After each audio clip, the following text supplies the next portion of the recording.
Okay, it is now 5:34 p.m. on January 19th, 2021, and the public hearing is called to order. My name is Stacia Marcoux with the Division of Aquatic Resources, DAR. I will be the presiding officer of this public hearing to consider testimony on the proposed amendment to Pūpūkea Marine Life Conservation District, MLCD, Oahu.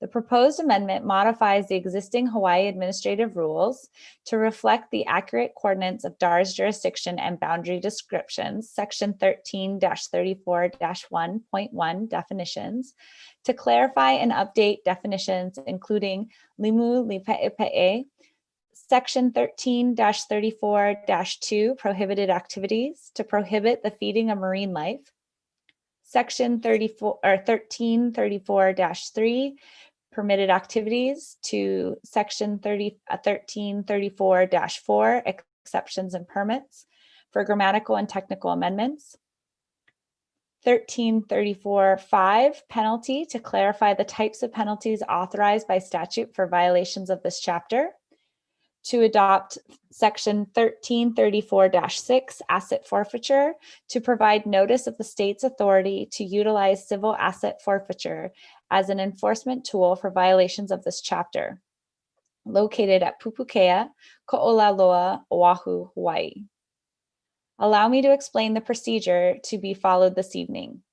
This is a formal public hearing on the administrative rules of the Department of Land and Natural Resources, DLNR, through our online platform. Those who wish to present testimony this evening will have needed to pre-register through email.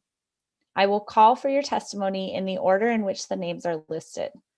Also, please submit any written testimony by mail or email by January 25th, 2021. Copies of the proposed rule amendment are available on the DAR website at https://dlnr.hawaii.gov/dar on the draft rules and public notices page. The Pūpūkea MLCD was first established in 1983. Though at the time it was intended that the old quarry be included as part of the MLCD, there was uncertainty about the jurisdiction between the city and county of Honolulu and DAR when the Pūpūkea Beach Park was established, so they are not included as part of the MLCD, nor were they included in the 2002-2003 amendments. In 2002 and 2003, rules were amended to include waters up to 100 yards offshore, to bring Waimea Bay into its boundaries and limited fishing within the MLCD, and harvest of limu, lipe'epe'e, and limu kohu. In 2008, based on the Board of Land and Natural Resources recommendation, the governor issued an executive order transferring 6.5 acres of the tide pool areas and setting aside the 31.5 acres of submerged land along the beach park to DLNR's DAR. However, the MLCD boundaries have not been amended to reflect this transfer. Notices of tonight's public hearing appeared on December 13th, 2020 in the Honolulu Star Advertiser, Hawaii Tribune Herald, West Hawaii Today, Maui News, and the Garden Island newspapers. The notice of public hearing as it appeared in the newspapers is available for your examination and confirmation. This hearing will be conducted as follows. I will explain the proposed changes to the administrative rules. Then I will call on those who have signed up to testify as they are listed on the registration sheet. Please keep your testimony brief and on the subject in order to allow all those who came today the opportunity to testify. Each person providing testimony will be given 3 minutes. After all persons have given their testimony, and if you wish to add to your testimony, you will be provided an additional 3 minutes. We are recording this hearing to make a written record, so please state your name for the record before giving your testimony. Make sure to speak clearly into your microphone so that we may accurately record your testimony for the record. Please remember to respect the opinions of all testifiers and that this hearing is not an opportunity for accusations or rebuttals. There may be differing opinions. Everyone will have an opportunity to voice their opinion for the department to consider. All testimony should be directed at me, not to the audience. If you have a question, please direct it to me and I will find the most appropriate person to answer. We will proceed with the explanation of the proposed amendment to the administrative rules.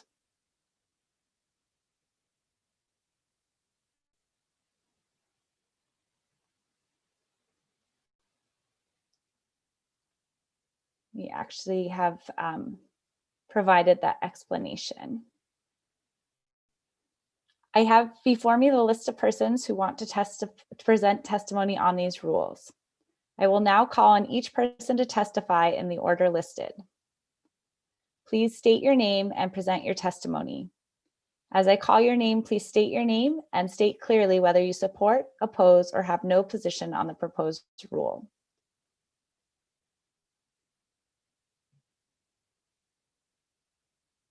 First, we will call Ann Chung.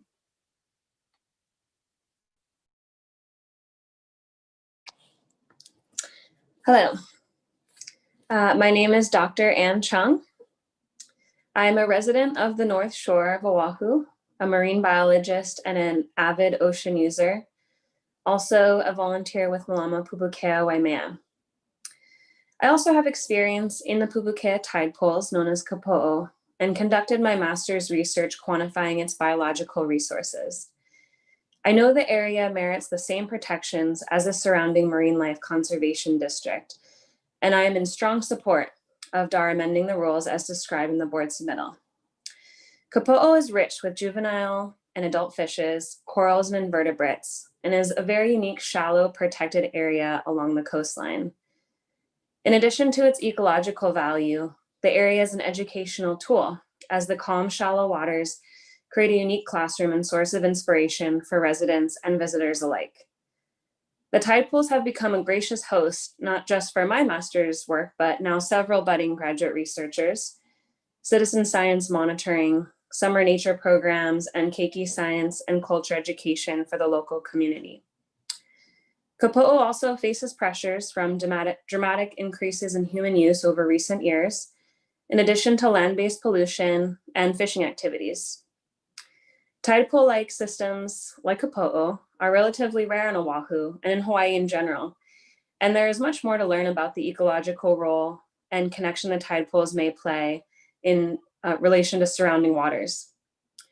I believe these additional protections are essential. I know they will create consistent and clear rules that will improve understanding, assist our enforcement officers, benefit the rich but vulnerable tide pool ecosystem, and ensure plentiful resources for the enjoyment of the public for years to come. Mahalo for your time on this issue. Thanks. Next, we'll hear from Jenny Jagodich.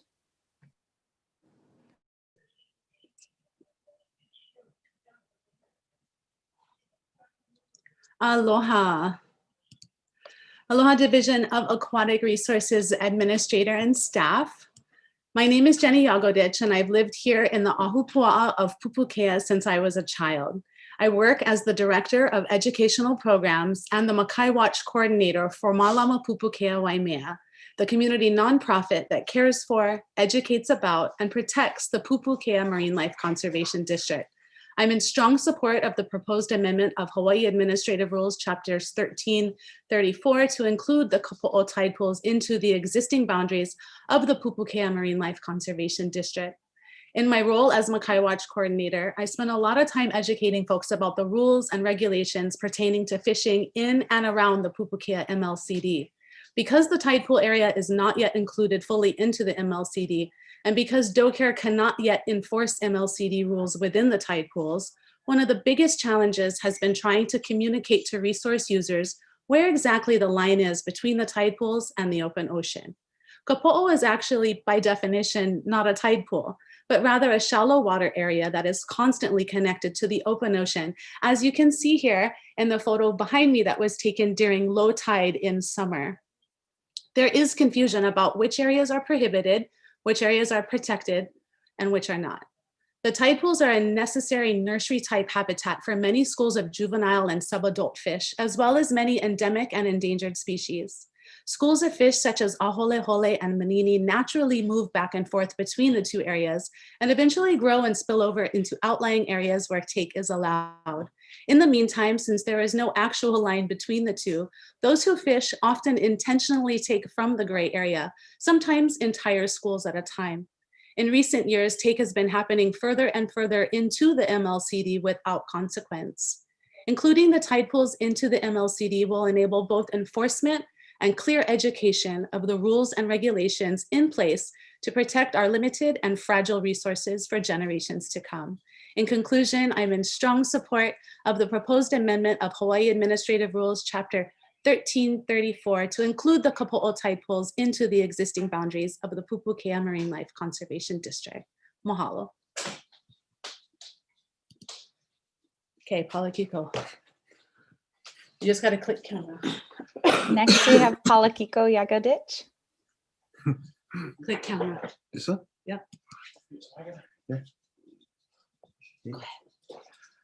Hi, aloha. My name is Palakiko, and I am a resident here up at Pūpūkea. I live up the hill for the last 20 years. And I am a fishing family. I'm part of a fishing family. We throw a net, and it is part of, family tradition. And despite living here at Pūpūkea, we know and we understand that it is important to, protect the nursery. And that is why I am in support of, protecting the tide pool area at Kapo'o. For me, my great-grandfather was a fisherman. That knowledge was passed to my grandfathers, was passed to my uncle, passed to me, and now I teach my son. The first place, my son is 17.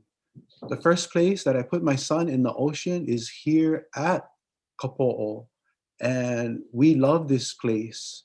At this place, I got to develop his knowledge, not only as a fisherman, but as a fish. Here at Kapo'o, in the tide pools, I grow my son like fish, and you need fish. And that's why this place is so important. It is like a laboratory, and I look forward to seeing other fathers teaching their sons more about the environment and how fish move and how fish swim. And this is where we do this. And so, he's 17 now, and now he has that responsibility. I learned that if you malama the ocean go malama you. The ocean is gonna take care of you. This is not a written law. This is written in our blood. This was taught to us by our great grandfathers. This is not, what we do. This is how we live. And in order to continue this family legacy, we need places like this so we can continue to learn how to be fish. Mahalo, thank you very much. Next, we have Lehiva McElhenney.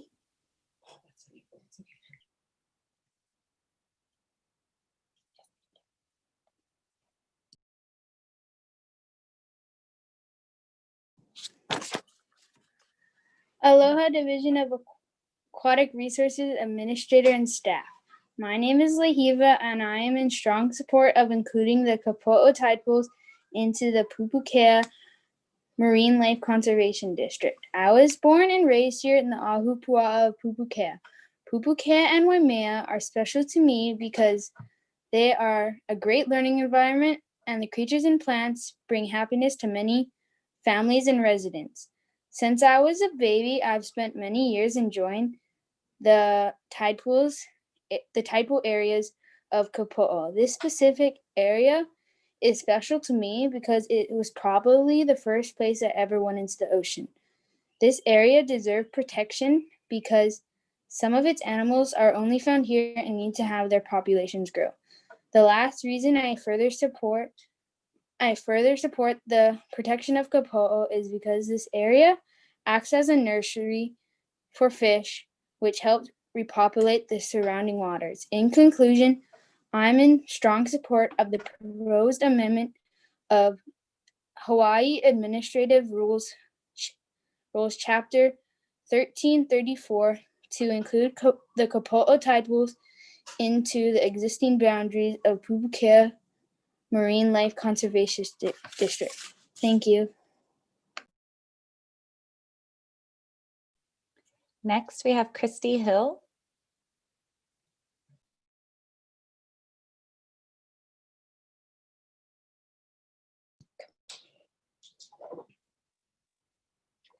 Aloha Division of Aquatic Resources Administrator and Staff. My name is Christy Hill, and I testify today in strong support of the proposed amendment to include the Kapo'o tide pools into the Pūpūkea Marine Life Conservation District.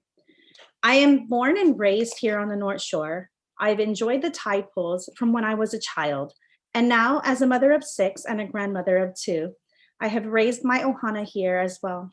I remember this area before it was heavily influenced by human use, and have unfortunately watched over the decades as more and more people come and unknowingly damage this fragile ecosystem.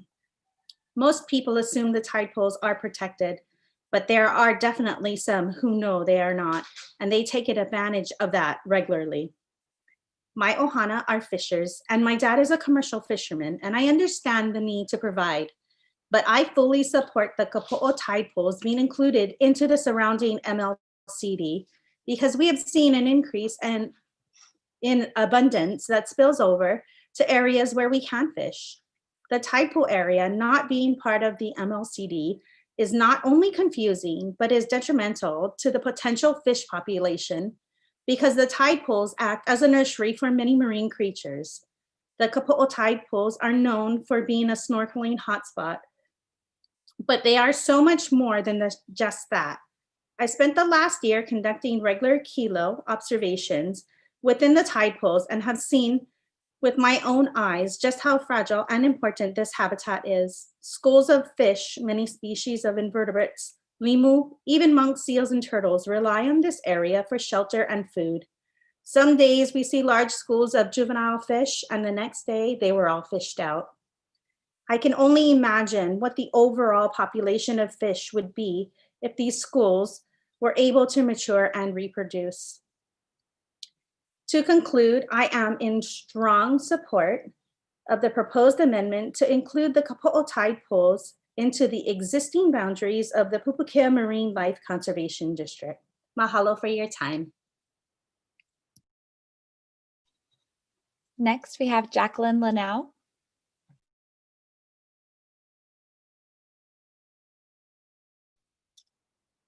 Hi.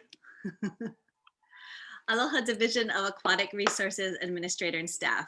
My name is Jacqueline Lanau, and I am submitting this testimony in strong support of the proposed amendment of Hawaii Administrative Rules, Chapter 1334. The amendment would include the tide pool area at Kapo'o into the existing boundaries and rules that apply to the Pūpūkea Marine Life Conservation District. As a young girl growing up in Wailua, I have fond memories of going to the tide pool to swim and wade in the shallow waters. I was not a very strong swimmer. In fact, I was pretty intimidated by the ocean. Kapo'o was a place where I was able to comfortably observe marine life and get my toes wet. Here is where I developed the confidence to learn to swim. My curiosity and appreciation of marine life blossomed here.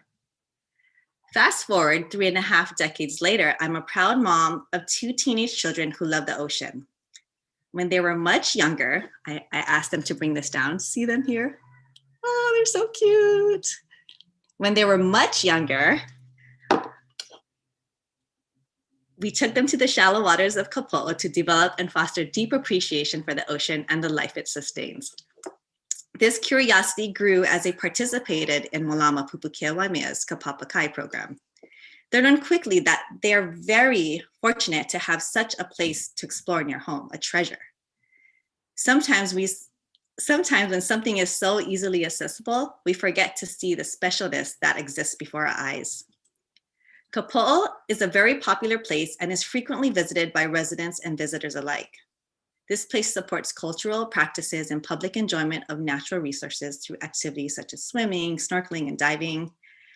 During the months of high surf, we covet those days when we can observe the daily rhythms by being in the water there. In the summer months, we immerse ourselves and make observations together, creating questions of wonderment. Valuable family conversations have come from our experiences at Kapo'o. We are connected to this place. Sorry, getting ahead of myself. We are very connected to this place. So when we see netting, collecting, and harassment of marine life there, it just breaks our hearts. The netting we observe in the tide pools occur daily in the early mornings and early evenings during the summer months or when the waves are not a threat. We have watched as takers often start off in the tide pool, then move on as they see fit to stretch their nets beyond the tide pools, catching from the schools of fish we were just swimming with in the MLCD. It just does not seem sensible. The tide pool and the surrounding MLCD are one. There is no line in nature that divides the flow of life between the two places. Fishing and harvesting are prohibited or limited in MLCDs to allow fish populations to reproduce and replenish. The Kapo'o tide pool should be a no-take zone. It is a safe haven and nursery for marine life, which contributes to the Pūpūkea Marine Life Conservation District and beyond. For these reasons, I am in strong support of the proposed amendment of Hawaii Administrative Rules, Chapter 1334, to include the Kapo'o tide pools. Your time and consideration is greatly appreciated. Mahalo.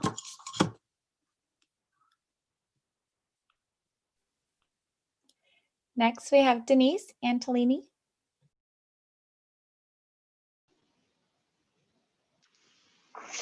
Aloha, my name is Denise Antolini. I'm the president of Ma'alama Pūpūkea Waimea.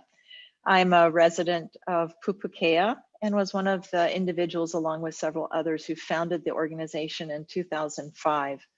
I am testifying on behalf of the organization, and we also submitted written testimony.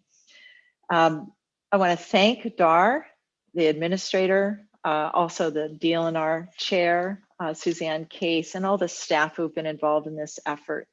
I want to provide quickly a little bit of background and then explain why the amendment is needed and why it's needed now. So a little bit of background, as it was mentioned in the preparation for this hearing, there were executive orders in 2008 by Governor Linda Lingle that basically took the area, the Kapo'o tide pools, back from the city and put it back to where it was always intended to be, which is part of the Marine Life Conservation District. But some of you may not know that our organization was involved in working with Laura Thielen when that happened. And in reviewing for this hearing, I found old memos that date back to 2006, where Kamaile Nichols, who was the DAR fellow at the time, actually a little bit later, and Richard Walsgrove, who was a law student at the time, who's now in the law faculty, worked on this issue. So this issue has been around and needing some redress since 2006. So we're very, very excited that it's now come to this point. And that's really through the effort of DAR, because it's not an easy thing to do the boundary measurements, to do the research and do the preparation. We're very appreciative. In the meantime, Ma'alama Pūpūkea Waimea has been very busy documenting the scientific and the cultural importance of this area. And there's no doubt, you're hearing from the testimony tonight, and you'll read the written testimony, that the area is significant, a major contributor to the tide pools, and it's really a unique and special place. So those administrative rules are really important to catch the status of this area up with the entire MLCD's protected status. Let me emphasize as I conclude by saying that the matter is urgent. You've heard from other testifiers that there is throw net occurring in the MLCD, and we've attached to our written testimony some pictures of that, as well as very, very high human use in the tide pools, which leads to trampling and all kinds of uninformed misuse of the area, which would be addressed through the rule amendment, including, and personally, I've seen this fish feeding this past summer. I saw a young couple who obviously didn't know any better, taking big loaves of white bread and just dumping it into the tide pool so their kids could see the fish. But there are ways to enjoy the area without altering the marine life, and that's what the administrative rules would provide the foundation for.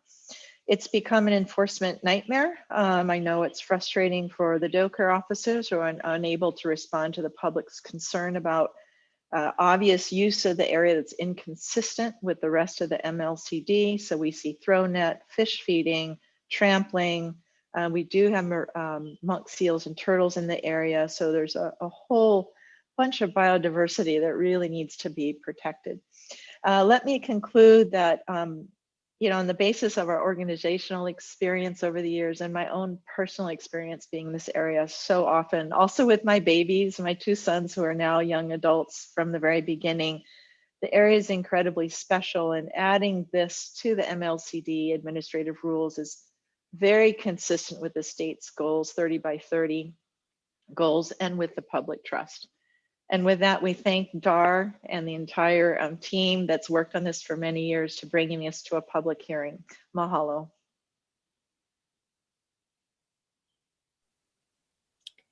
Next, we have Catherine Yamashita. Aloha, I have prepared video testimony that I will share with you right now. Aloha, my name is Kat Yamashita, and I stand in support of DLNR's submittal for the rule amendment of Pūpūkea MLCD. Growing up on Oahu, I have always felt so fortunate to be in a place that is surrounded by beauty and peace and sacredness. And I believe it is our kuleana to care for and protect the ecosystems that are not only such vital pieces of Hawaii's biodiversity and rich ecology and contribute greatly to our reefs and our ocean's resilience and health, but also which have nourished us and taken care of us for many generations before, the same way that it is our responsibility, our kuleana, to do so for them. Kapo'o is a fundamental key of life for many of these creatures who are pertinent to our oceans and reefs' health. 80 species of fish call Kapo'o their home, over 20 of which are endemic to Hawaii. This place serves as a precious pu'uhonua to many of the species, a marine life nursery who use this place to raise their young, feed, and rest without the threat of predators. Recognizing Kapo'o as part of the MLCD is not only acknowledging that this is such a precious and sacred place to so many who live here, but also provides an opportunity to educate others who want to appreciate the area but may not always understand the repercussions of their actions. It also serves as an excellent place to spread knowledge about Pūpūkea's history, interwoven with the stories of our ancestors and Lawai'a, native fishermen who understood the deep ways in which kokua for the oceans extends to every part of our islands, both land and sea, and use that knowledge to respect and cultivate reciprocal relationships.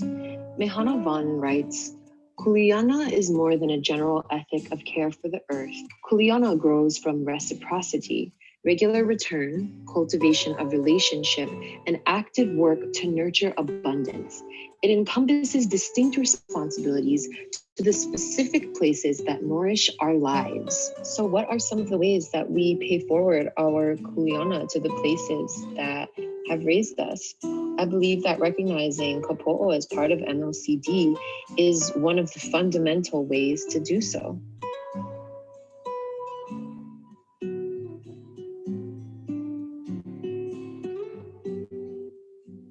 Thank you. Good night. Next, we have Keelan Barcina.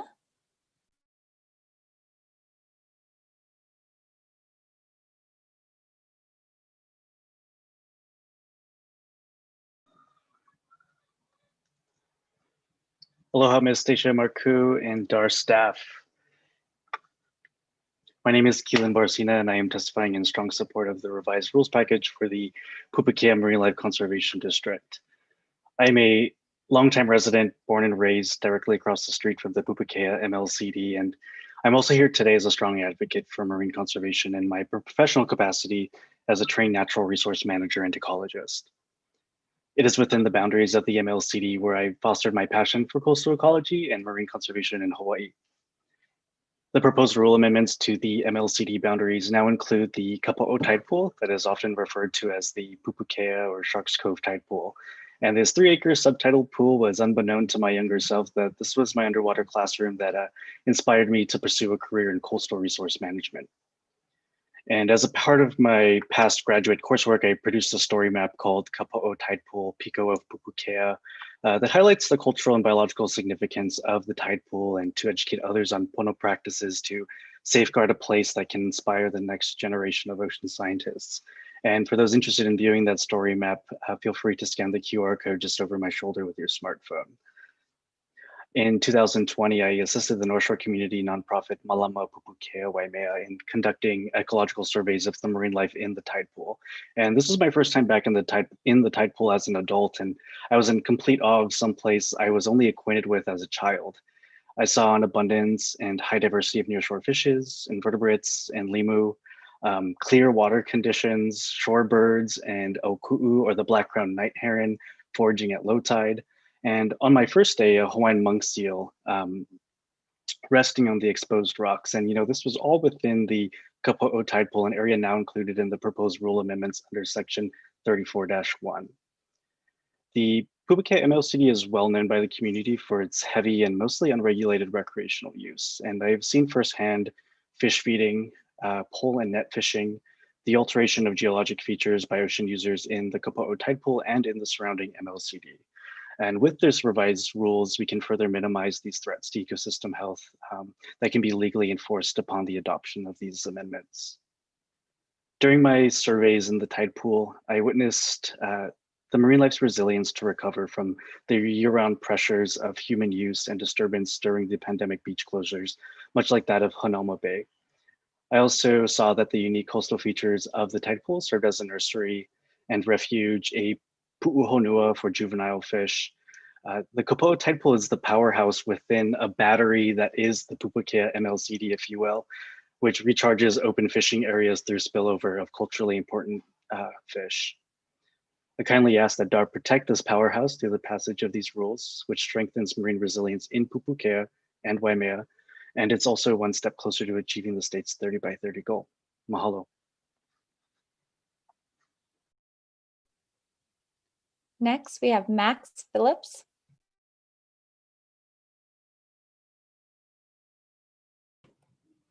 Aloha, my name is Max Phillips, and I am the staff attorney and director for the Center for Biological Diversity. We stand in strong support of the proposed rule amendments concerning the Pūpūkea Marine Life Conservation District. A little known fact about Sharks Cove, really the pearl of the North Shore, is it's one of only 3 marine protected areas or MLCDs on Oahu, a place that's used by visitors and tourists alike, and also as the most populated of our islands. It really is crucial that we include these rule amendments, and it's very pressing. As you've heard from the testimony today, there's an enforcement issue as it relates to fishing in the tide pools at Kapo'o. This is something that I've seen firsthand, that members of the center have seen firsthand in their times recreating there, observing, doing scientific studies. And so it really would be a good boundary amendment and change to make sure that the original intent for this place is observed in the law as it stands now. Additionally, the fish feeding that's happening there currently and isn't being prohibited continues to be an issue. And so the quicker that we can fix that, the better. And so we just want to thank the staff for their submittal. And also I'd like to take the time to have our youngest volunteer at the center, the Hawaii office. She wanted to give her testimony and strong support as well. Go ahead. Aloha, my name is Zaya. I support these new rules. Sharks Cove, it's home to so much amazing marine life and great growing up fish. And I grew up swimming there. Thank you for this opportunity to, again, submit the center's strong support for these proposed rule amendments, and just thank you for your time. Aloha. Next, we have Gil Riviere.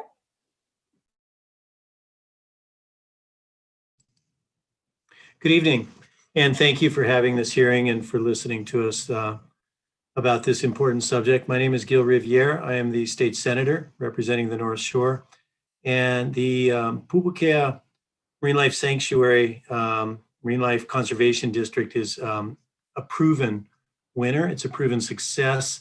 Not only is it doing everything great for the aquatic life, but we've got the strong community support. As you've seen, the testimony today has been tremendous. I think they've touched all the bases. It's really important that this amendment pass. So I'm speaking in strong support of amending the rules to include kapo'o into the enforcement part of the conservation district. There has been for too many years too much ambiguity on enforcement. I think this is going to be great that it's included in now. You've got the right people with the eyes on it. You got Makai Watch, you got the people, you've got your division of aquatic resources involved. So thank you very much for allowing me to speak briefly in support of this amendment. Good evening.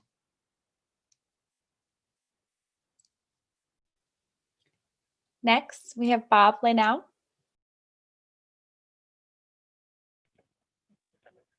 Aloha Winola. My name is Bob Lenau, and I'm speaking very strongly in support of rule amendments. I remember in 2002, I remember in 2000, there was a meeting of the minds of a task force of how to improve the Marine Life Conservation District.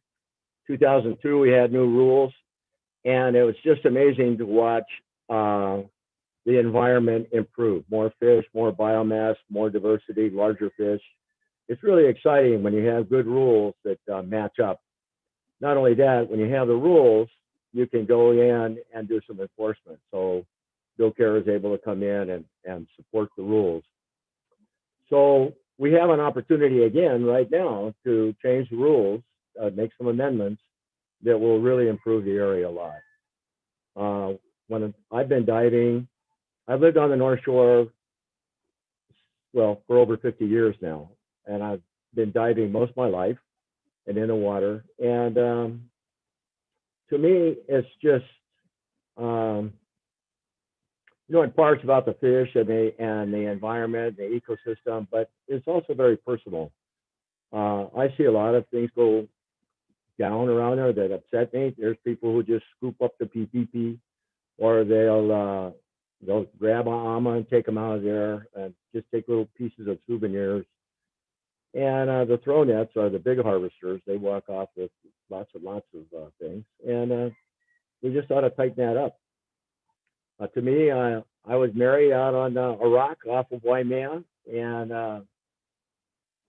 my children were raised swimming down there, and now my grandchild is splashing around in the water down there. It's a family affair. But the personal thing isn't why to do it. The real reason is because these fish were probably swimming around in the Pacific Ocean 50 million years ago when the volcanoes were popping up. This particular volcano in this area is around 2.5 million years old. And I'm not suggesting the fish are that old, but their great genetic line is probably that old. And so in many ways, it's a moral issue of taking care of this planet. It needs all the help it can get. And thank you for orchestrating this. Aloha.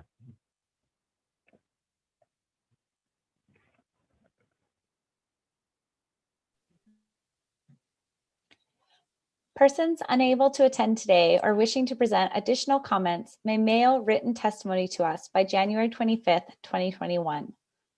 Please mail testimonies to the Department of Land and Natural Resources, Division of Aquatic Resources, at 1151 Punch Bowl Street, room 330, Honolulu, Hawaii, 96813. Written testimony may also be submitted by email to dlnr.aquatics@hawaii.gov. If anyone should wish to provide further input, written testimonies will be accepted until January 25th, 2021. After consideration of your input tonight and other testimonies received by January 25th, 2021, if there are no substantive changes to the rules, we will bring the matter before the Board of Land and Natural Resources at one of their subsequent public hearings for their decision. If approved by the board, the Department of the Attorney General will conduct a final legal review. If approved, the proposed rules will be given to the governor for his final approval. Should the governor grant approval, certified copies will be filed with the Lieutenant Governor's office, and after 10 days, it becomes effective as law. Thank you all for coming tonight. The public hearing is adjourned at 6:14 p.m.